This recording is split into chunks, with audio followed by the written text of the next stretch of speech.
ये कहानी एक छोटे से लड़के मनु और उसकी दादी की है।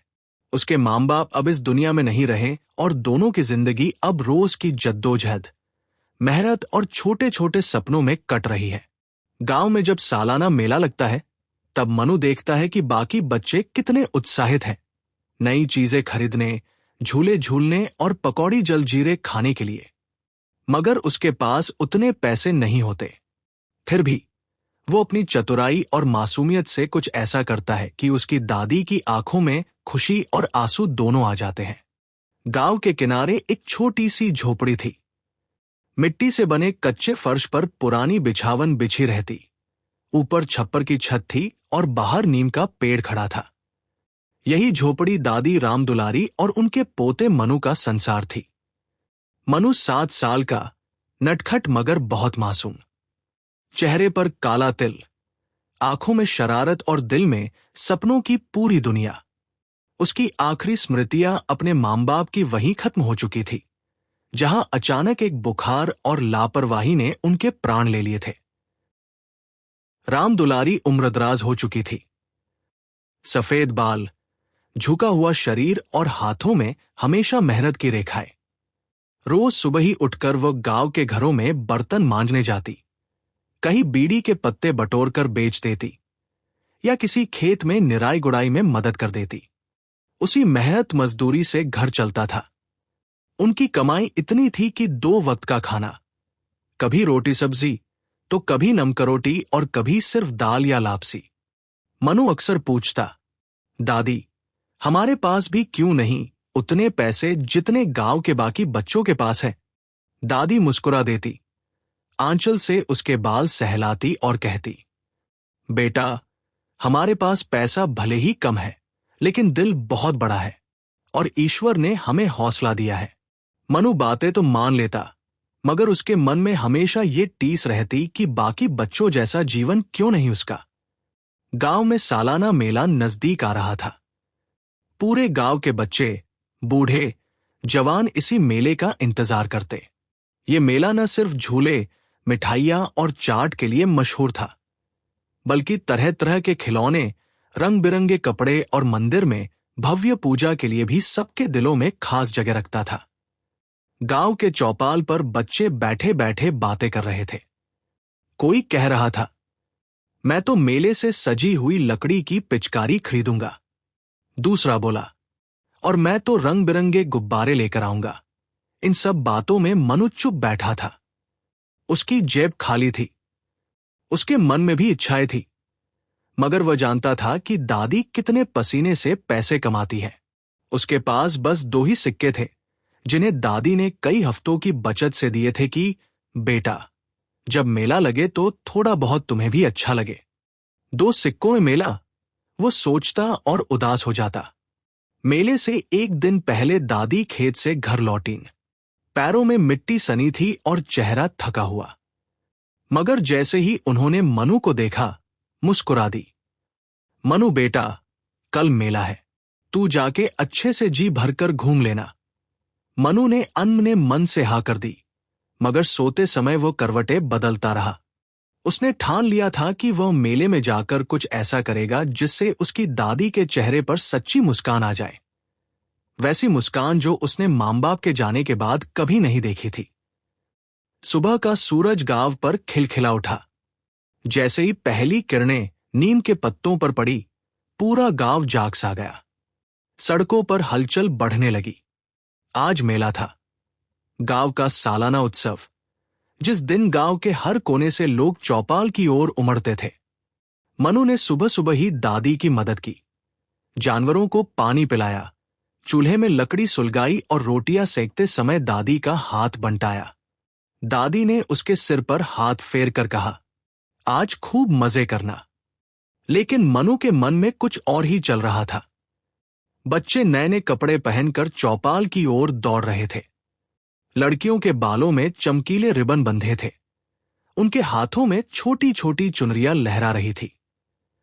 लड़कों की पॉकेट में सिक्कों की खनक थी। कोई 1 रुपए वाला सिक्का उछाल उछाल कर दोस्तों को दिखा रहा था, तो कोई 5 रुपए की चिल्लर को मुट्ठी में दबाए घूम रहा था। गाड़ीवान अपने बैलगाड़े सजाकर लाए थे। मेले में मिठाइयों की दुकानों से खुशबू फैल रही थी। जलेबी की चाशनी, समोसे की तड़क और चूरन की महक बच्चों को अपनी ओर खींच रही थी। मनु चुपके चुपके भीड़ में घुसा।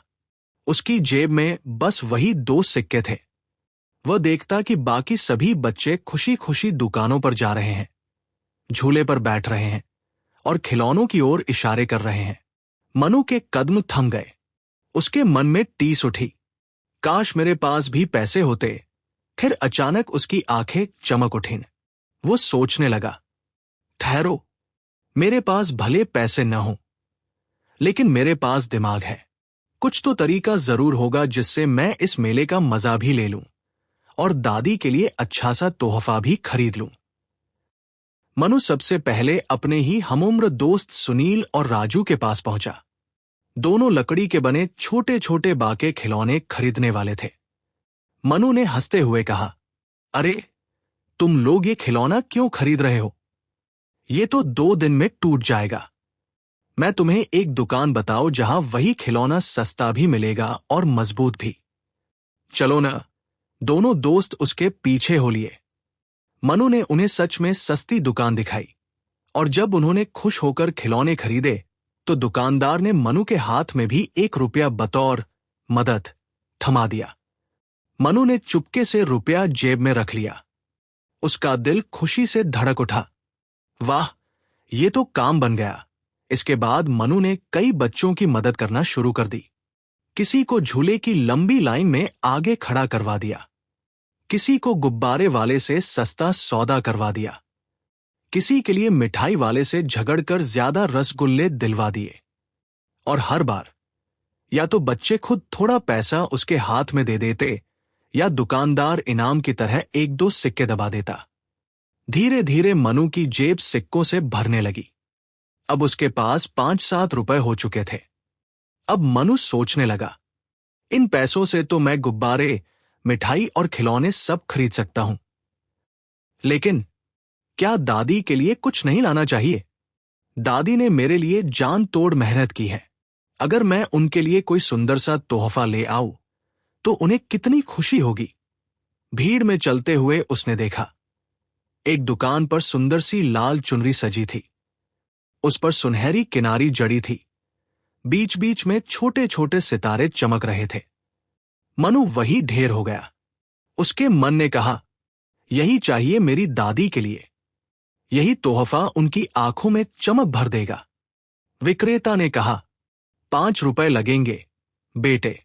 मनु की उंगलियां अपनी जेब में गई। उसने सारे सिक्के गिनकर रखे, ठीक 5 रुपए। मगर फिर उसके दिल में शंका उठी, अगर ये चुनरी खरीद ली तो मेरे लिए कुछ नहीं बचेगा। कुछ पल वह चुप रहा। सामने उसने देखा, बाकी बच्चे झूले पर उड़ रहे थे, रसगुल्ले खा रहे थे, पेट पकड़कर हंस रहे थे। लेकिन उसके मन की आवाज साफ थी, दादी के लिए। उसने झट से 5 रुपए दुकानदार को थमाए और वो लाल चुनरी थाम ली। उसका दिल पहली बार इतनी तेजी से धड़क रहा था।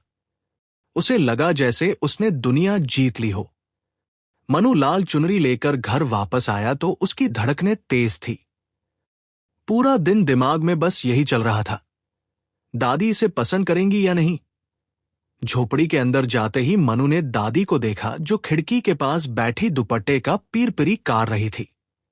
उनके चेहरे पर थकान थी, पर प्यार के आंसुओं ने उन आंखों को चमका रखा था। मनु ने सहमी सहमी आवाज में कहा, दादी, ये देखो, मैंने आपके लिए कुछ लिया है। दादी ने बिना बोले उनका हाथ पकड़ लिया।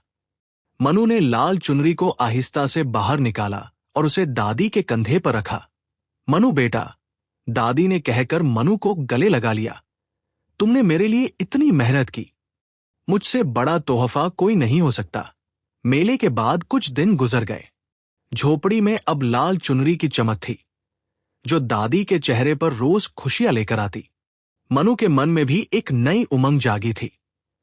दादी ने मनु को फिर समझाया, बेटा, देखो, जिंदगी में मुश्किलें आएंगी, फिर भी ईमानदारी और मेहनत से काम लेना। तोहफा तो बस शुरुआत है। असली तोहफा जीवन में तरक्की और खुशियां हासिल करना है।